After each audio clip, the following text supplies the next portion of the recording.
O fotógrafo Eduardo Mafra resolveu voltar as lentes dele para um grupo que já representa um terço da população brasileira, o e-book Evangélicos, uma conversa que não pode ser adiada, está disponível gratuitamente. Você dá uma passadinha ali no Instagram do Eduardo Mafra, tem ali o Linktree, e você chega para baixar esse livro que discute o fenômeno por meio de 3 personagens reais.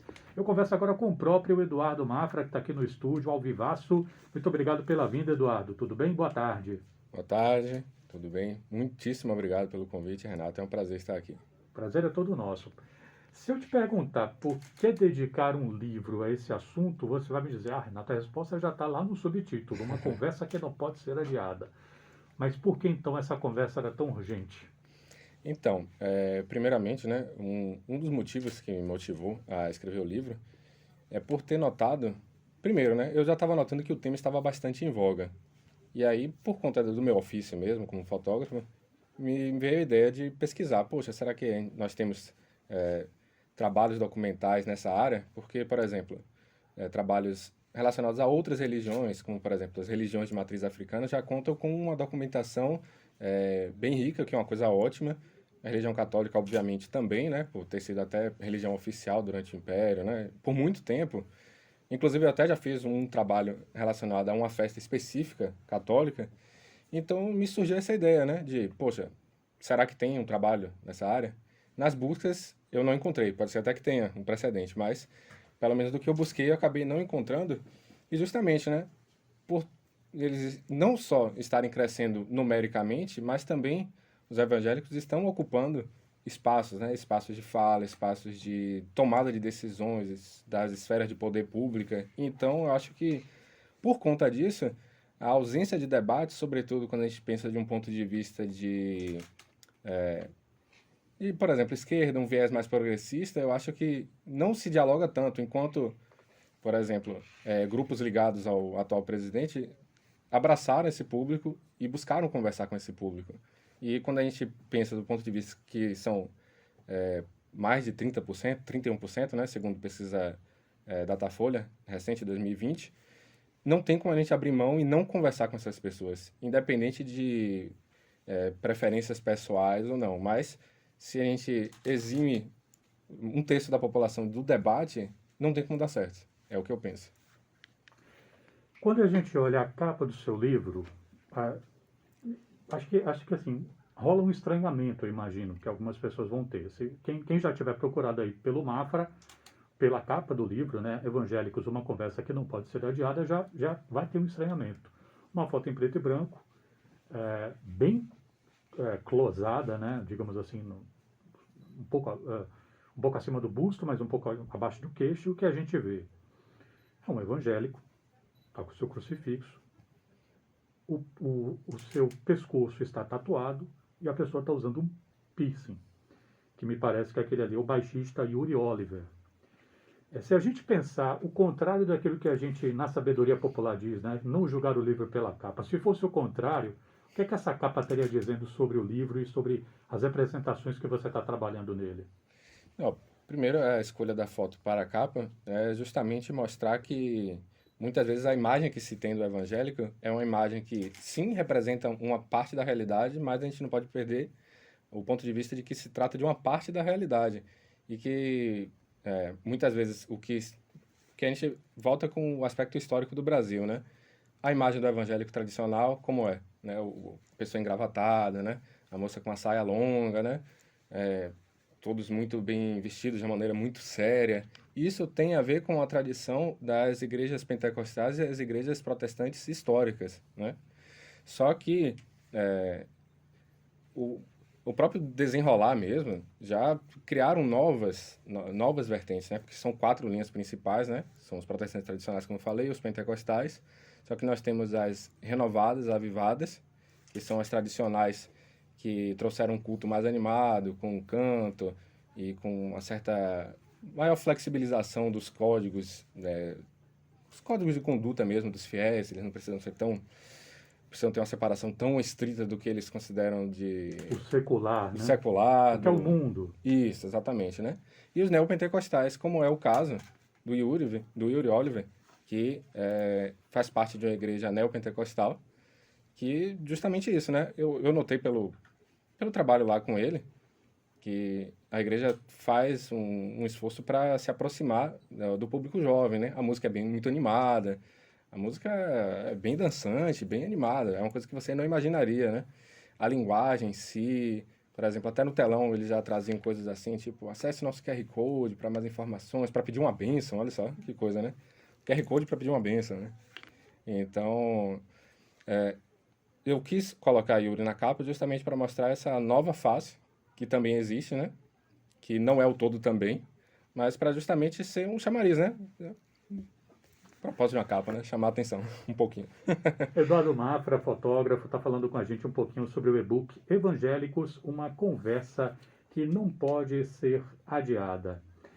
É, você faz um comentário sobre a composição dos evangélicos na população brasileira e aponta que outros setores, aspas, em regra, cultivam uma visão caricatural, baseada no clichê do pastor ganancioso e do fiel acrítico e fanatizado. Evidentemente, não se trata de negar a existência de um uso pernicioso da fé e de quem a transforma em um instrumento para alcançar poder político e econômico, mas de propor um debate e a busca por um olhar mais próximo da realidade, já que agora, querendo ou não, é impossível se pensar em Brasil, especialmente quando falamos de construção de uma verdadeira democracia, desprezando um terço da população. Pensando nisso, né, nessa figura do fiel acrítico que você combate no seu livro, qual foi a importância de ter conversado com aquele casal que você ilustra, né, ao longo do seu livro? Então, na verdade, não só com o casal, mas como com o Yuri também, né? Que eu acho que o Yuri traz um exemplo muito interessante, porque ele migrou de algumas igrejas, ele passou por várias igrejas diferentes, o que vai justamente de encontro à ideia de que a pessoa é meio que como se fosse lobotomizada e ela vai ficar eternamente naquela igreja. Não, ele foi se adaptando a igrejas que mais se adequavam ao momento pessoal dele, que mais tinham a ver, que ele mais se sentia representado, né? Claro que, né, como nas aspas que você trouxe, não se trata de negar um mau uso da fé, né? Um uso focado para, enfim, ganhos financeiros, ganhos políticos, mas a realidade é mais complexa do que esse estereótipo, esse clichê, né? Justamente, né? Até porque quando a gente analisa que são 4 grupos principais, isso já é um reducionismo. Essa redução em 4 grupos é só para facilitar a compreensão. Mas dentro de cada um desses ramos, cada igreja vai ter uma abordagem levemente diferente da outra, né? Então, realmente, é, a gente não pode fazer esse reducionismo, porque justamente facilita a separação, a gente não conseguir dialogar com essas pessoas, né? Acho que quando, eu não sei o ouvinte que nos acompanha, mas, mas eu pelo menos, assim, quando eu vou pensar imageticamente, né, evangélicos, eu vou pensar muito nessa dimensão coletiva, né, da Uhum. experiência de ser evangélico e pensar em templos lotados, muita gente e tal. As fotos do seu e-book não vão muito nessa linha. Tem muita foto, digamos assim, do evangélico e da evangélica individualizado. Uhum. Foto solo, vamos dizer assim, né? A pessoa no púlpito. Você tem alguns grupos, né? O Yuri tocando com outras pessoas da banda. Mas não tem tanto. Tem uma imagem, por exemplo, que é um rapaz orando, mas é uma foto que ele está sozinho no templo, né? O que me leva a perguntar se houve alguma dificuldade de conseguir fotografar mais pessoas e ter, de repente, templos cheios na hora de fazer os registros, ou se na verdade foi uma coisa que você procurou fazer, que é uma fotografia mais individualizada dessas personagens. Uhum. A gente pode ter múltiplas respostas aí. Por exemplo, o fato de querer individualizar nas pessoas é para que eu pudesse me aproximar um pouco mais, para que eu não fizesse um retrato muito generalista, porque dentro da fotografia documental existe, na verdade, um grande dilema que é o dilema do olhar estrangeiro, né? E, querendo ou não, eu sou um olhar estrangeiro, porque eu não sou evangélico. Eu queria conhecer mais o grupo. Então, me aproximar daquelas pessoas foi uma escolha para que eu pudesse sair um pouco desse olhar estrangeiro. Mas, claro que eu não consigo evitar isso totalmente, né? Em relação à igreja que eu visitei de Tássio e Carol, também tinha relação com ainda a questão mesmo da pandemia, né? Existia o distanciamento, tal. Foi por isso, né? Eles Você te- fez ao longo da pandemia. o trabalho iniciou em 2021, que foram fotos que eu fiz das igrejas, a Igreja Universal ali perto do Shopping da Bahia, né? Que foi quando surgiu a ideia. E depois o trabalho maior foi, desenvolver mesmo uma base teórica para que eu pudesse escrever de maneira eficiente. E depois encontrar pessoas que aceitassem ser fotografadas, que essa foi uma enorme dificuldade. Porque inicialmente eu comecei daquela forma, batendo na porta, oi, eu tenho um trabalho, eu gostaria de fotografar, só que, né, as pessoas simplesmente não deram muita atenção, não gostaram muito da ideia, né? E Quem é depois, você, né? é isso, exatamente, eu sou uma pessoa completamente de fora, né? E levando em conta de que, enfim, mas só reforçando que eu não acredito que existe cristofobia, que existe perseguição contra os cristãos, mas do ponto de vista histórico do Brasil, existe sim um afastamento em relação aos grupos evangélicos que tem a ver, inclusive, com a história do Brasil colonial. Porque Portugal, a gente pensa, né, como Portugal é um país tão pequeno, conseguiu povoar ainda mais, né, usando pessoas que pudessem, de próprio Portugal, que pudessem gerenciar, né, porque já existiam pessoas aqui, é importante ressaltar isso, né. Como? Porque eles não eram muito rígidos em relação às pessoas que pudessem entrar no Brasil, com uma condição, que elas fossem cristãs. E do ponto de vista português só podiam ser pessoas católicas, ou seja, protestantes não poderiam entrar, né? Então, o catolicismo foi a religião oficial durante todo o período colonial e imperial do Brasil, e por isso existia um certo afastamento, né? As pessoas, por exemplo, franceses, holandeses, por que que se rechaçou tanto a chegada dessas pessoas, desses grupos, de pessoas dessas nações? Porque elas eram protestantes. Então, existe sim, na matriz, um certo distanciamento e um afastamento. Então, os evangélicos acabam refletindo um pouco essa questão, né? Tipo, meio que nós contra eles, né? E aí, quando a gente faz a correlação com o momento político do Brasil, quando chega um candidato e diz: eu estou com vocês, somos nós contra eles, eu estou com vocês, estou representando vocês, isso tem um peso muito grande.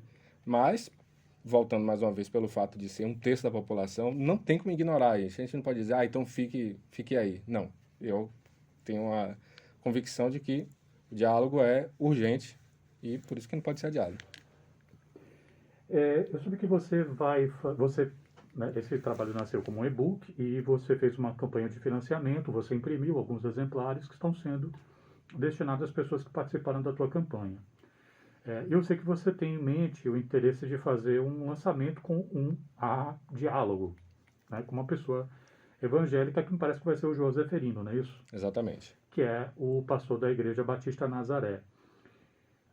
O Zeferino é um pastor de uma igreja que, vamos dizer, vou colocar dessa forma, é muito diferente de uma certa corrente hegemônica evangélica, né? Então, por exemplo, ele tem um posicionamento, não só ele, né? A igreja, me parece como um todo, muito acolhedora em relação à diversidade sexual. Quando eu falo sobre isso com algumas pessoas evangélicas que eu conheço, elas não legitimam Joseferino como pastor, nem legitimam a igreja que ele representa, porque acreditam por questões lá que não cabe, que isso não é o verdadeiro evangelismo. Como é que você vê, já que você fez um livro que está tratando de um assunto que é complexo, né? É um grupo complexo, que tem várias questões internas, não é tudo igual, né? Eu acho que é esse o ponto que você está colocando, eles não são todos iguais. O que significa travar esse diálogo com esta figura, né? Que por vezes é contestada? Então, né? Realmente é uma ótima ponderação que você trouxe e justamente perceber que, por exemplo, na conversa que eu tive com o Carol Itácio, eu fui surpreendido, porque eu sempre enxerguei os dois como membros de uma igreja mais fechada. Mas me surpreendeu o fato de que eles aceitavam, a igreja recomendava em situações específicas o divórcio, desde que, enfim, houvesse total desarmonia conjugal, ou, enfim, caso de violência, enfim. Acho que realmente o ponto é esse, né? Trazer o pastor Joel é justamente para ajudar a quebrar um pouco isso, né? Mostrar que existe uma diversidade, né? Existem igrejas como, por exemplo, a dele, que é bem progressista, igrejas extremamente conservadoras moralmente, e várias gradações entre uma e outra. Acho que o principal ponto é isso, né? Porque Não é centralizado como a católica, que existe uma diretriz principal. Claro que existem correntes católicas, que dão direcionamentos diferentes. Mas justamente por ser uma coisa completamente descentralizada, que são várias lideranças, então a gente pode encontrar todo tipo de gradação. E é, e é isso, né? Mais uma vez, reforçando, a gente não pode colocar todo mundo no mesmo balaio. Esse é o ponto. Por isso que eu quero conversar com o pastor Joel. Vou anunciar em breve nas minhas redes a conversa. Creio que começo de agosto essa conversa vai acontecer uma live. Queria agradecer muito pela vinda aqui ao estúdio da Educadora FM, do Eduardo Mafra, e antes de me despedir dele, passar aqui um recado do Marcelo, perdão. Marcelo diz aqui, mandou uma mensagem pelo 997317762.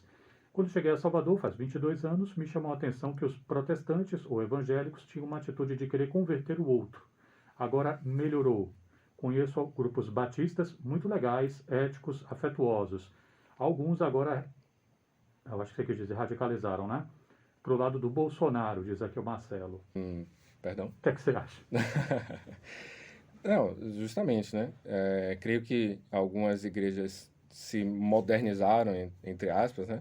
Justamente para poder angariar novos públicos, né? E é isso, realmente existe uma grande diversidade, né? Acho que também a figura do evangélico dentro da sociedade se tornou uma coisa mais aceita, tanto que, do ponto de vista pessoal da minha família, quando uma tia se converteu, e a família era toda católica, foi como se fosse uma revolução, tipo, nossa, caramba, ela se tornou evangélica, como se fosse, sei lá, uma coisa meio alienígena, né? E acho importante a gente não enxergar, porque o saldo principal da conversa, dessas conversas que eu realizei, é que são pessoas que muitas vezes a gente precisa só conversar. Por exemplo, eu mencionei com uma das pessoas sobre, por exemplo, questões sobre justiça social, serviços públicos de qualidade, são temas relacionados à social-democracia, que é uma tendência de esquerda, né? Ou de esquerda moderada, né? E aí a pessoa, com surpresa, me falou, oh, nossa, não sabia que isso era uma pauta de esquerda.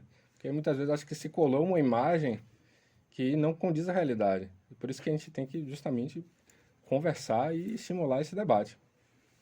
Eduardo Mafra, muito obrigado pela vinda aqui à Educadora para falar um pouquinho sobre seu e-book Evangélicos, uma conversa que não pode ser adiada. Sucesso, saúde para você e para os seus. Muito obrigado, Renato. Muito, muito grato. Meio-dia, 27 minutos, Multicultura no ar pela 107.5 Educadora FM.